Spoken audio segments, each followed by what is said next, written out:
गुजरात, हिमाचल प्रदेश और भानु प्रतापपुर के नतीजे आ गए हैं। गुजरात में भारतीय जनता पार्टी ने ऐतिहासिक जीत हासिल की।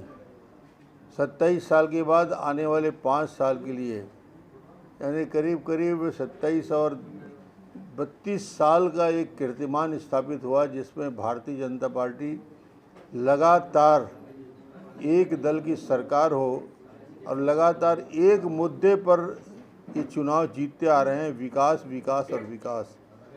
मोदी जी के नाम से डेवलपमेंट की बात को लेकर ऐतिहासिक विजय हासिल की। 156 सीट जीते हैं, 52.5% वोट शेयर हुआ है और आज तक के इतिहास का सर्वाधिक विधानसभा में विजय हासिल मिली है। मोदी जी को बधाई, वहाँ के मुख्यमंत्री जी को बधाई और सभी कार्यकर्ताओं की ताकत और मेहनत की वजह से ऐतिहासिक जीत मिला। कांग्रेस का ये आज तक का सबसे खराब प्रदर्शन माना जाएगा, जो लगातार चुनाव में गिरता ही जा रहा है। हिमाचल प्रदेश का चुनाव का रिजल्ट आया, कांग्रेस की जीत हुई, मगर वोटों का प्रतिशत 0.9% ही रहा। 1% के अंतर में 10 सीटों का हेरफेर हुआ और कहीं न कहीं माना जाता है कि 5 साल की सरकार एंटी इनकम्बेंसी रहा, तो उसका असर हुआ कि 1% वोट से हम पीछे रहे और वहाँ पे कांग्रेस की सरकार बनी है। भानु प्रतापपुर उपचुनाव के लिए सबसे पहले मैं श्रीमती सावित्री मंडावी जी को बहुत बहुत बधाई देता हूँ कि वो चुनाव जीत गई हैं। भाजपा के कार्यकर्ताओं ने इस उपचुनाव में सबने मेहनत किया और वोटों का प्रतिशत भी बढ़ाया।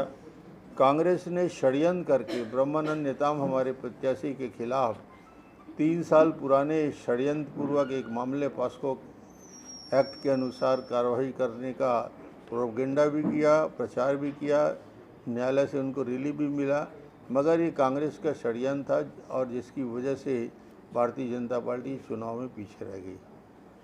करप्शन है, वहाँ ईडी जाएगा, जहाँ गुड़ है वहीं मक्खी आएगी।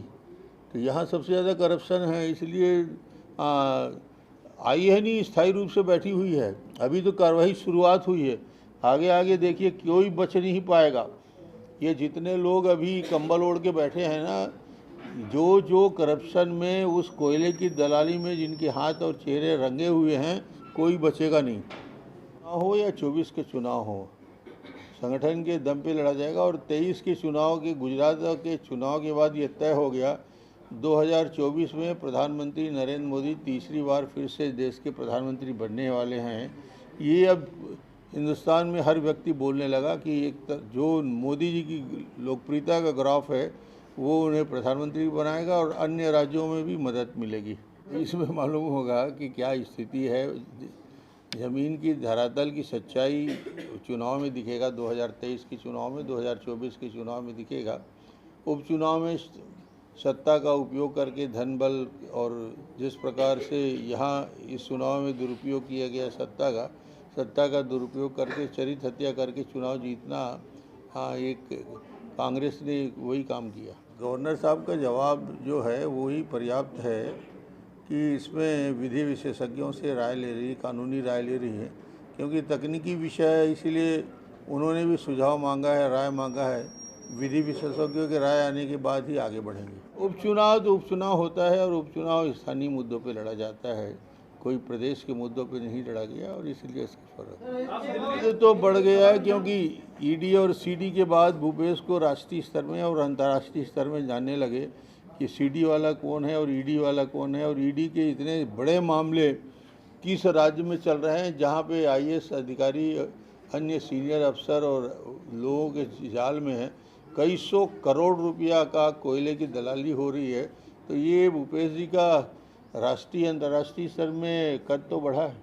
प्रतापपुर के बाद जीत में कांग्रेस अपनी प्रतिक्रिया व्यक्त कर रही है, मगर मुझे लगता है कि ये चुनाव और इस चुनाव में जो जीत हुई है वो सहानुभूति की जीत है। तो प्रभारी समानता, प्रभारी बदले नहीं गए, प्रभारियों को अतिरिक्त जवाबदारी दी गई है और ये समय समय पर अलग अलग हमारे संगठन में काम करने वाले संगठन मंत्रियों का दायित्व रहता है। अब चुनाव नज़दीक आया है तो अब सभी मिलकर तेज़ी से काम करें। सर ये हाथी मानव